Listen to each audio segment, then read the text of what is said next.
So before we get into today's episode, I want to share something that's genuinely made a difference in how I run my own business.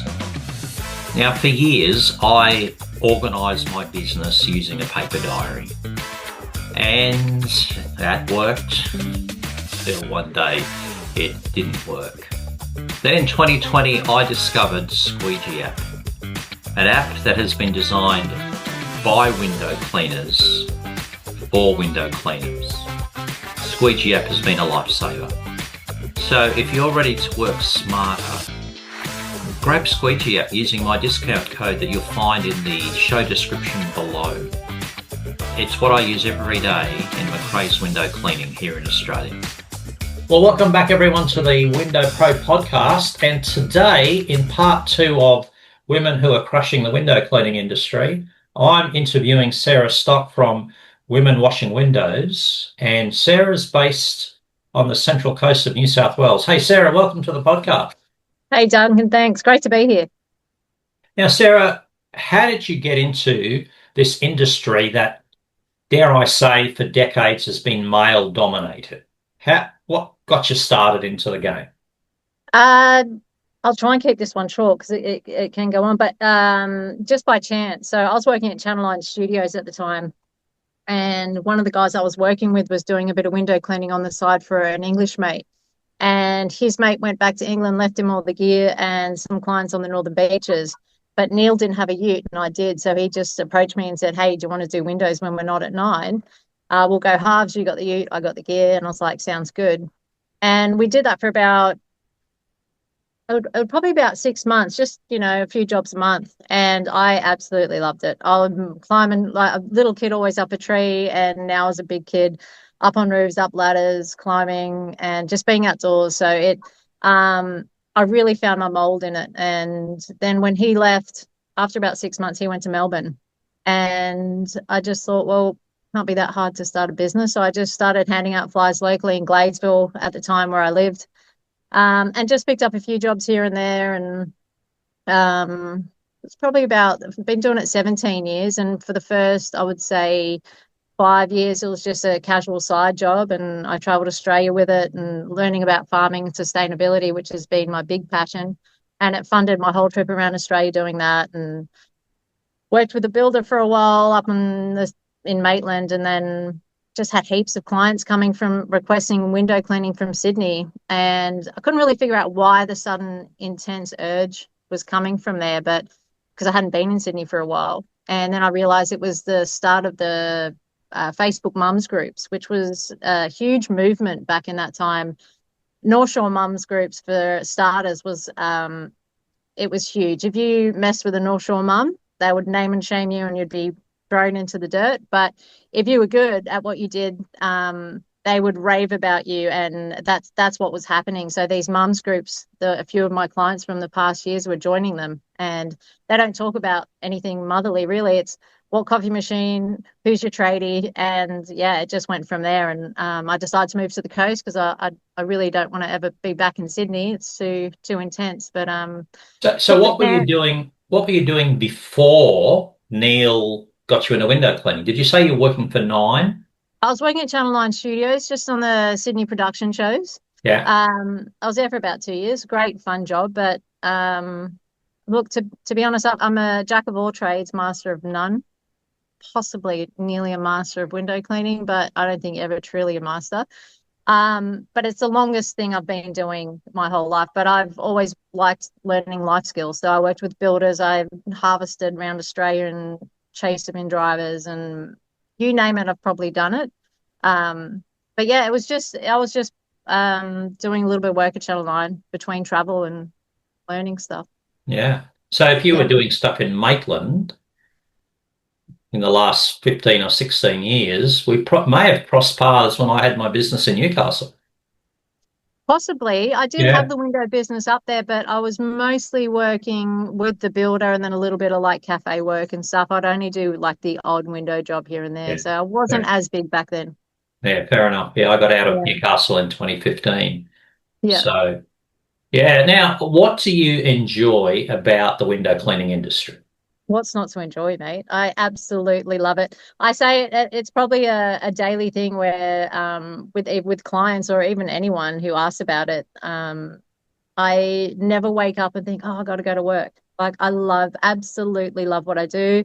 I love my team and the girls that work with me. We're best mates. Like I know a lot of people say you can't have that. Well, I beg to differ because the girls have been with me the longest, 7 years, the two girls, and um, yeah, we're we're clowns together. You know, we have a lot of fun. We stir each other up. We're laughing. We're singing. It's a whole show probably when you get your windows done. It's a really good crew. There's a lot of mutual respect. They're not allowed to call me boss, but they know that I am, and Yeah. it's yeah, and that kind of just all happened organically. I guess I had I guess this is a mad question to ask you, but I ask all the guests this. How yeah. do you stay optimistic in this industry? Oh, mate, easy. But I suppose that's my makeup. I remain optimistic in this crazy world, which is crazier than the industry. So, I'm a big believer in mindset. I think when you can understand the mind and the power that it holds, you can succeed and enjoy every part of life. Um, so that's how I was lucky that to fall into an industry that fits my mold. As I said, you know, I love climbing. I love being outdoors. I don't sit still well. I'm sure there's probably borderlines of ADHD in me for sure, and I absolutely lap it up. I think it's a brilliant thing to have if you can utilize it and put it into something that you love. And Yeah. so yeah, it's very easy to be optimistic. I don't know. I've never really pushed hard in the business. It's grown organically. So I've never had big moments where I've been like of worry, and I get great feedback. Yeah, any challenge is just something else you got to get your head around, and yeah. So what do you think? You obviously have a big affinity to developing a good mindset in business. What particular effort do you put in? Because there is a lot of rubbish that happens in life in the world. hmm How do you maintain your positive mindset? Do you read? Do you research? Do you have any particular strategies? I'm a terrible reader. I love the idea of it. I've probably read 3 books my whole life, all the way through, usually to do with something I'm passionate about. Um, but I would say I don't know. I've just lots of core values, I suppose, I've always had, like the control we have, regardless of any situation I come across, whether it's a difficult client or, you know, you're running really short on time and you've underquoted. The control's always with you to how you can deal with that. So, you know, if I can change it, I change it. If I can't, then I just change my attitude around it or just completely forget it and move on. Like, don't sweat the small stuff, really. Yeah, that's the saying, isn't it? Yeah. But for many of us, it's the hardest thing to do because it's those little things that human nature tends to turn into a molehill, a mountain rather than a molehill. So I, it is a yeah. challenge. I suppose it would be different if from the moment I thought of the name and started the business, I had a close friend of mine who was very business entrepreneurial kind of guy. And he said, Sarah, you need to franchise this, you need to push it. And, you know, yeah, you could do so much with it. And this was over 15 years ago.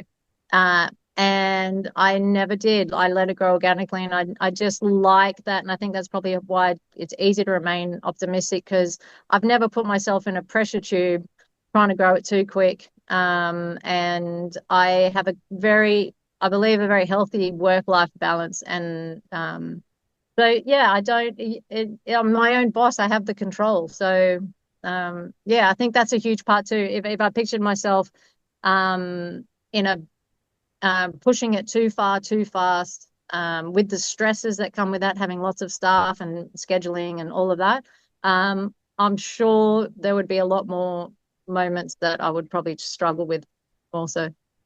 Yeah, I imagine. I interviewed a lady from the UK whose podcast is released late January. She's gone from just her to 6 bands, Wow. and but her whole life each day is into the night, making sure that all the vans are scheduled, and then the next Yeah. morning Yep. picking up all the cancellations and Yeah, rescheduling. yeah. But she Couldn't be loves any it. worse. But Yeah.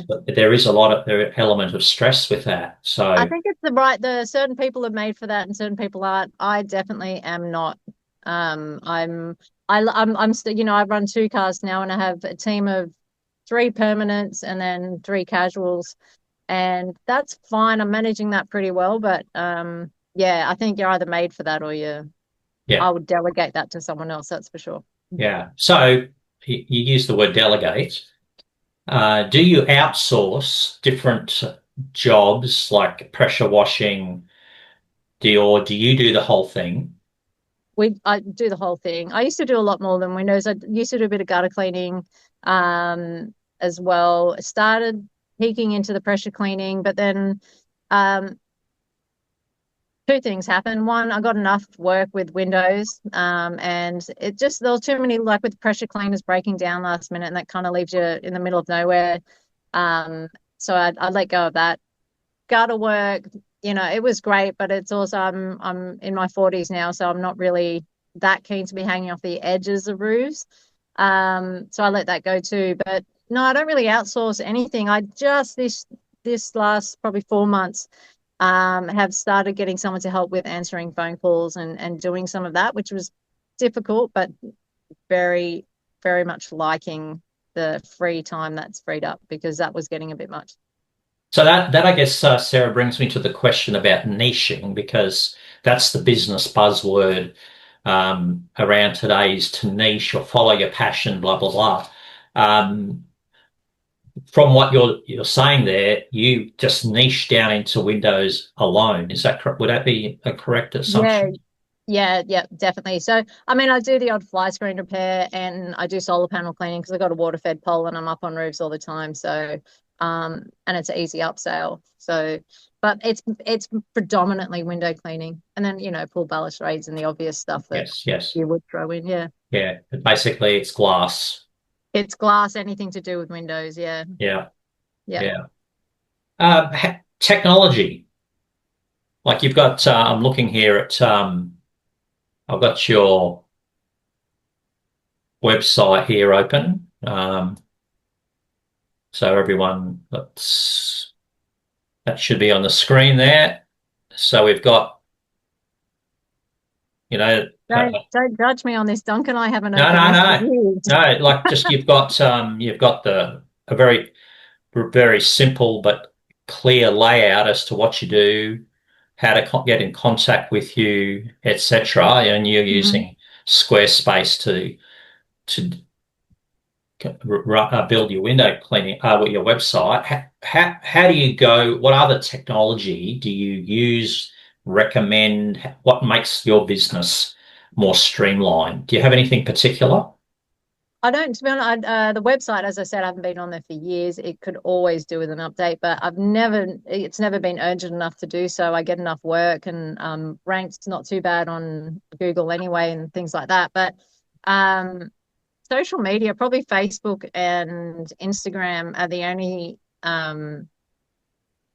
things online that I use where I get a lot of interaction with new customers and stuff like that. Otherwise, yeah, I couldn't really think of anything else. Hmm.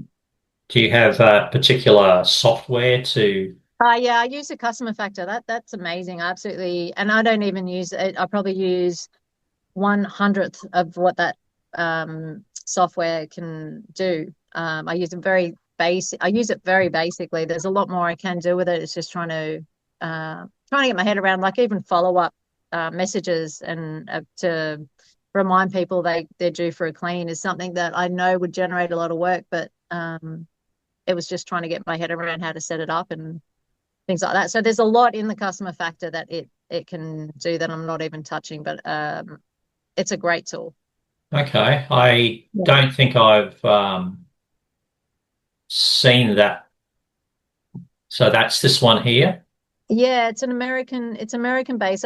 If there was a Aussie one, it would be better because it's easier to communicate through their hours if I do need to get in touch with them, which isn't often. But it was the first one that was recommended by a few people, I think, on window cleaning, uh, pro window cleaners or something on one of the Facebook groups worldwide.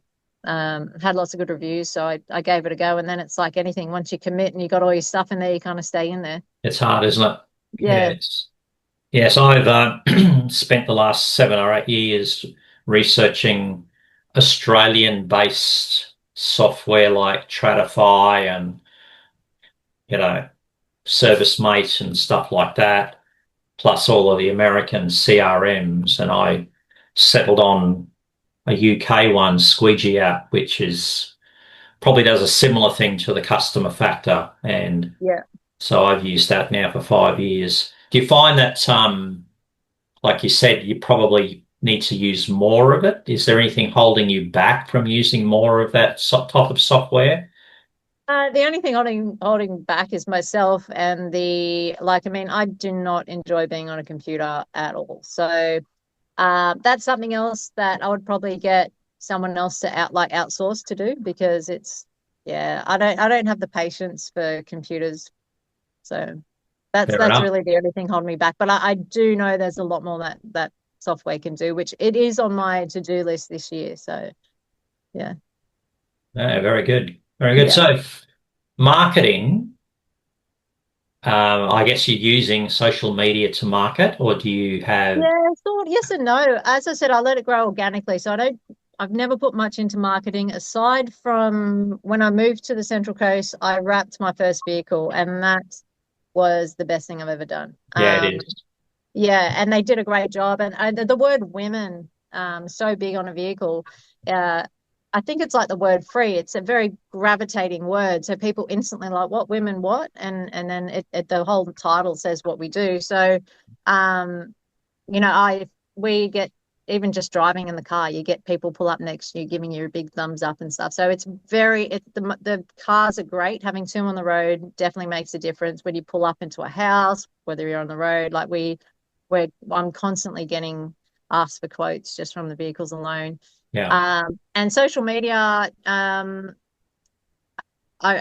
probably do a handful of paid adverts, and that's maybe with a max of $50 in a year, just to test it out. Again, I don't like being on the computer much. I do try and keep my reels up just to, put some content on there, but that's probably as far as it goes. Probably a project for 2027. Yes, definitely. Yeah, it's so important. I know for years I never had a vehicle wrapped, and then 10 years ago I decided to do it. And then, like even today, I did someone's apartment. They'd seen me at the roundabout just down the road from her place. And, on Tuesday, I'm flying along the highway south of Yeah, Brisbane, and someone calls me and said, "You go to the Gold Coast. I'm yeah, driving behind you." You yeah, know, yeah, so yeah. It's one of the things I would recommend the most out of everything, of where I get a lot of my calls. You obviously yeah, get your referrals, but the car's huge. It paid itself off very quickly. yeah, absolutely. Now, I hope this isn't controversial. Do you find that people, because it's a women-owned industry business, that connects you with clients quicker? Absolutely. Or do you think people sometimes have a prejudice in certain trades with women working in it? I would say 90% of my clientele are women. Yeah, They're the ones at home, they're the ones calling. So for this industry and for myself, I would say that it's such an easy advantage. With little effort, I literally just stepped in as a woman. And we get a lot of support from two major sides. First is people, just women and men, just trying to support women in the industry. yeah, And then the other side is, there's a hate to be the one to say it, but there is a natural trust that people have letting women in their home over men, and also absolutely. in quoting and things like that, which, even being the female and just naturally having that edge, I actually feel a bit bad about, because I know a lot of other male window cleaners, and they're great guys, as trustworthy, as lovely, and should equally be received the same. But it's just an edge that's out there, and it's one that I've noticed from the day I started. But Yeah. ironically, when I did start, I'd thought of the name Women Washing Windows, but when I was getting a friend to help me with the design and he asked what name, I didn't say Women Washing Windows to start because I myself questioned the public in their ability to see to think that I could do what I can do, which is roof work, climbing. Like I'm an absolute monkey and very confident, and I very rarely can leave a window that other window cleaners have never got to before. Yeah. I absolutely love it. So I doubted people's ability to see that. So I thought if I called myself Women Washing Windows, maybe they won't call because they got a two-story house. Anyway, my long story short, the guy that was doing the logo for me, I called it Epiphany Window Cleaning to start, Moment of Clarity. And when he was trying to think of a logo, he's like, Sarah, I'm really struggling. Is there another name? And I said, oh, I did think of Women Washing Windows. And the look he gave me, and almost a virtual slap in the face, when he's like, why wouldn't you use that? That's the best name ever. I said, I agree. And then I told him why. And he said, no, I really think you should go with that name. So Yeah. I obviously did. And yeah, definitely no regrets there. And it is a really good edge because I remember when I first started window cleaning on Bondi Beach back in '96, basically the two competitors I had, the one competitor, the one business, there was two people in the business. You know, we basically did all of the shops down in Bondi. Were two girls, Janae and Janet. Yep. White t-shirts, purple shorts, frayed at the edges. We both quoted on a new shop. I never got them. Yeah. Yeah. Wow. Yeah. But you know, that was great. Yeah. It was good. We became friends years later. I learnt some of the skill sets that Janae, I think she even helped Jim's window cleaning to get started. She Yeah. helped Right. get that master franchise going Yeah. years later. But it was a really great thing. And so I've always empowered women. One of my bestie friends had a business here in Brisbane, and you know she was very successful. Little dynamo Mm. climbing ladders on roofs, clearing gutters, etc. And I think it opened doors for her because, Yeah. like you said, women can be a bit nervous about this guy coming in, Mm. and some men don't present as professionally as they could do, so that can leave some, you know, female house owners a bit nervous. So Yeah. you've got Yeah. an edge that it's worth using to your advantage. Yeah. Yeah. And look, to flip that as well, like there's obviously, it's a personality thing too. You can have women out there that often that can present uncertain as well, but it's definitely having that female edge. I mean, I believe in any male dominated industry, especially things like mechanics and building. If you had a female there, you would instantly feel like she's not going to rip you off. She's going to be honest and she's going to do a thorough job. Not to say that she will. There's women out there that aren't doing that, but it's just this first initial thought is what is I think what the majority of people have. Yeah, there's a psychology to it, which, Yeah, definitely. Yeah, yeah. I remember yeah, working years ago before I went into window cleaning on a big construction um, site, and they only allowed women to drive the loaders and the dump trucks because they were the ones who would look after the machinery. yeah, yeah, yeah. I've So, heard that with the mining industry as yeah, well. yeah. Yeah, So I think it's great that, and that's why it's great talking to you, Sarah, because I want more women to see the potential in getting into the industry because it's been such a male-dominated thing mm, with, I guess the male approach to things, which isn't always as affirming as it should be. So um, it's really great to have a team like yours dominating the industry in your area. So let's say, for example, let's put this hypothetical. If a woman listened to this podcast or saw your social media and thought, that's what I want to do, I want to start a window cleaning business as a woman, what are your top three tips that you would give a oh, newbie mate, window you're only going cleaner? to give me three. I could give you 50,000. Well, give me Three. five. Okay, five. Top Your three best, your tips. best five. I suppose the first one is you just got to jump to start because otherwise you never will. I just did something little on the side to, to get through at the beginning, but you just got to jump in. Number two, I suppose one of the something I just do naturally even before window cleaning, but definitely worked in the industry really well is which helps with building customer rapport is when I knock on someone's door and I've never met them before. I knock on their door and in my mind we're already best friends. I mentally imagine that I already know them. And so they're getting the real me. And therefore I do the same with the girls I work with. If it's a new employer, the sooner I can get rid of all your insecurities and your nervousness and get and see you and you can see me and we can muck around and we're on that level, the better. And I do the same with my clients. And that's huge, I think, makes a big difference. Um, what else? I mean, you obviously got to love what you do, and when you do love what you do, you're going to do a good job. Oh, be fair. Okay, just can I just jump in there? How do you develop, like if you've never been in the industry, how do you develop that love for what you do? Because as they say, if you love your job, you're never working a day in your life. Yeah.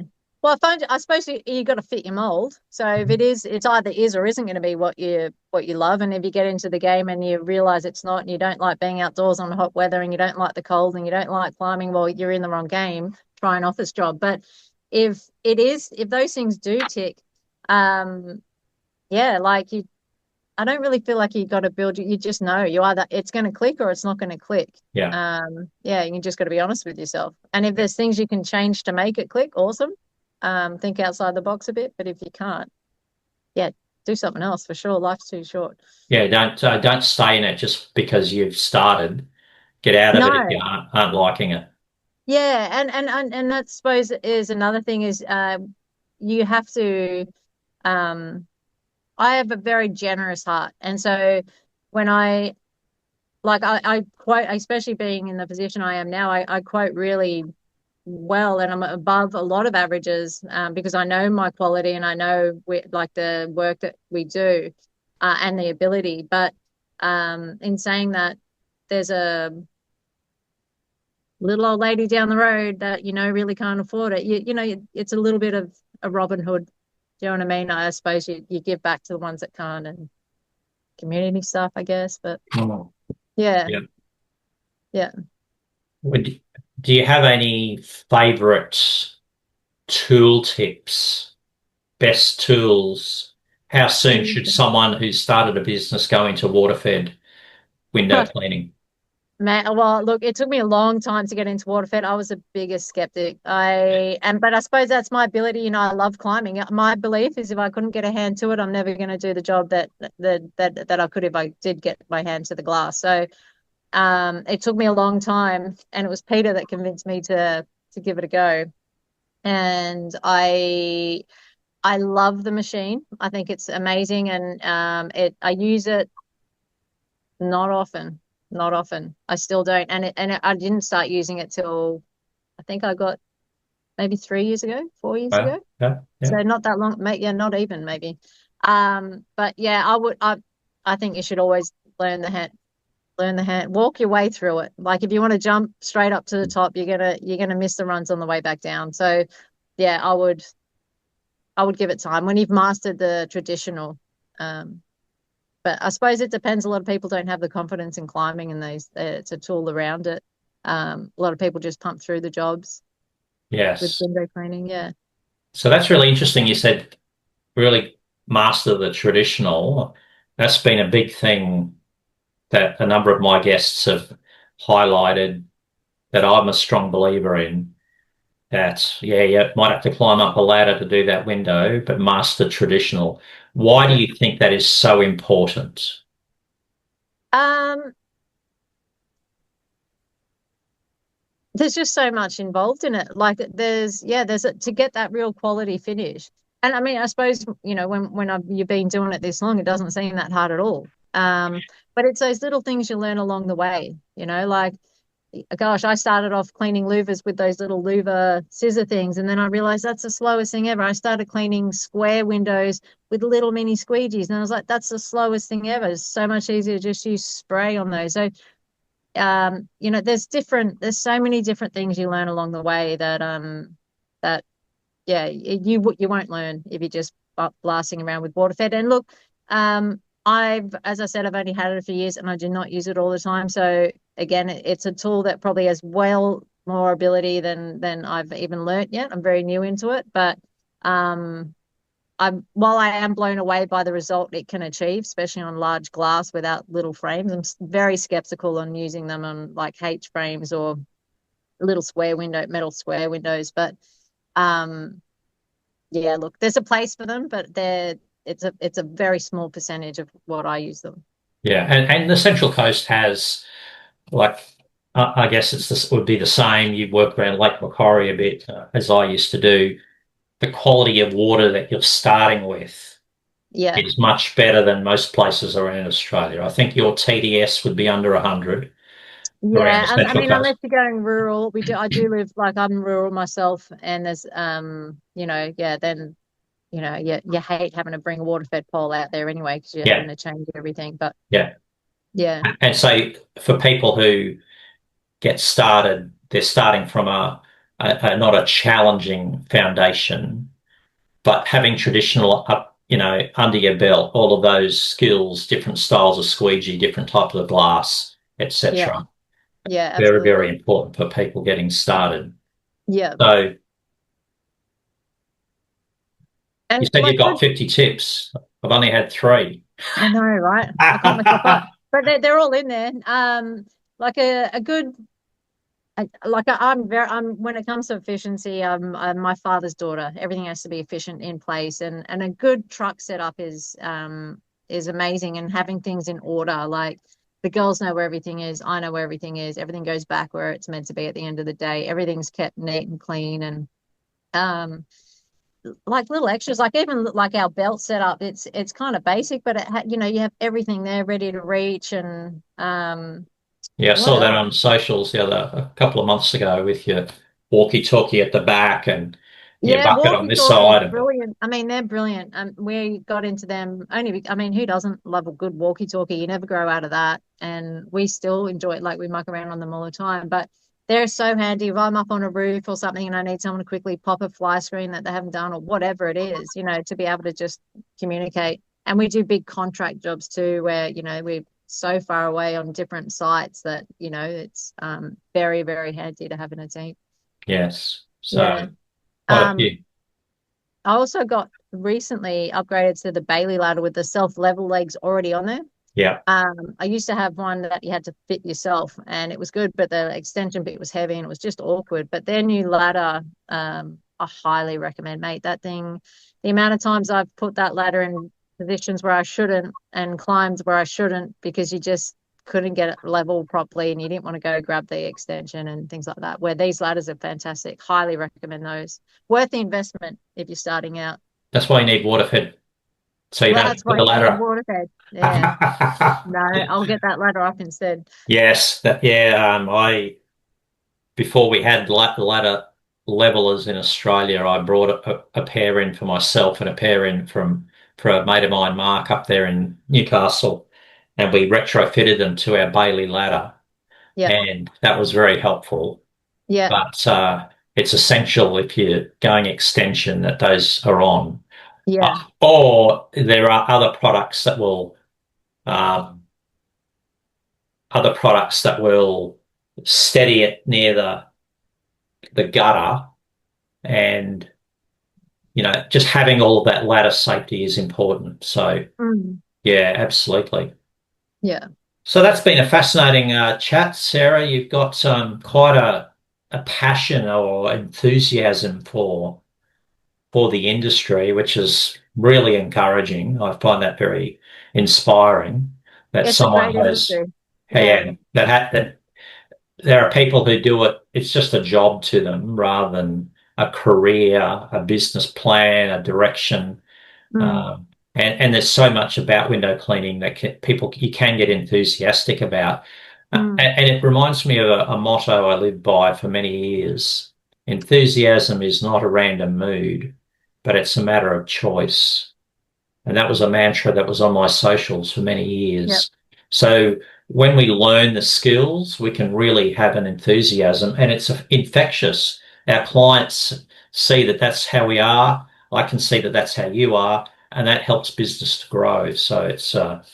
yeah, Yeah. And I suppose the I just thought of something else as a good tip is I think it's really important to be the boss that you'd want to have, because I suppose in any business, and I see it in not just window cleaning, but any business out there where they treat their staff like crap and they wonder why everything's going downhill, or there's high stress or toxic environment. And I'm like, it's not rocket science, like if your staff are seen and treated like, and you're flexible, like if they need time off, 100%, like I'm not your god. This business isn't your number one priority. I let them pursue their other passions. All I ask is just give me a heads up so I don't let clients down. yeah, And yeah, and they show up all the time, and I show up for them. And I think that's really important, because I mean that's the energy we're bringing to people's houses. It's that yeah, light, fun, we all get along. yeah. And Yeah, because some people have the ability to sense vibes, and if we turn up negative, our staff seems negative, they pick up on the vibe and go, absolutely. who have I employed here? Absolutely. And I don't even think you need the ability to be aware of what that is. They're naturally going to feel it. It's energy. So if you rock up there, and they might not even know why they feel uncomfortable, but That's they right. will. Yeah. Yeah. So it's Yeah. important. It's something my wife keeps reminding me of with anything new. Begin with the end in mind. So Yeah. how you want the final, so you want a business with happy staff, or start being a happy boss that's going to treat the staff as equals, as fun friends that you can work together with. Yeah. Um, that's an important aspect, so that you've got a good outcome at the end of the road. So Yeah, yes, that's right. Yeah. And it just, it's a natural, I suppose the boundaries just are naturally there. Like we don't, it's not like you have to, submit um to then being taken advantage of. It is never there, because I still set boundaries. They know if I'm upset or if I'm disappointed with something. I don't need to get mad at them. If whatever it is, they just know. It's yeah. yeah. So do you find it difficult to set boundaries in business? No, not with my staff. I suppose in other areas when I first started, yeah, like gosh, I would do lots of jobs now that I would never do again. But once you have that backing behind you and you have that the flow coming through, it's a lot easier to say no to the difficult jobs, or to the clients that were just difficult and didn't appreciate you Yeah.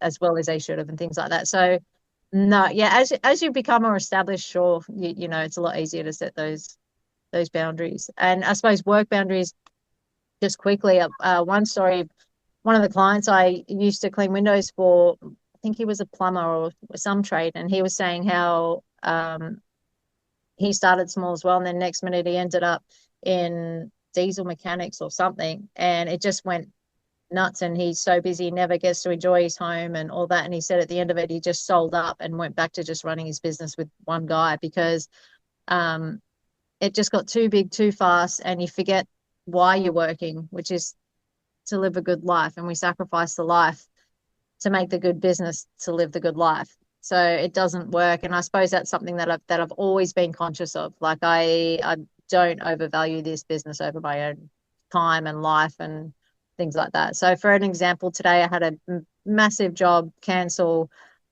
11 o'clock last night. So I woke up this morning and got staff already on the way, and you just like whatever. Like I'm like, great. Finally clean my windows. So I let them clean my windows, and then it's a free day to catch up. So um yeah, I wouldn't grow too big too fast, and I would know your limit on how big is too big. If you want to be a multi-millionaire, then grow as big as you want, but you will sacrifice quality life. Do you know what I mean? You can have Yes. all the Yeah. material things in the world, but Yeah. yeah. Yeah.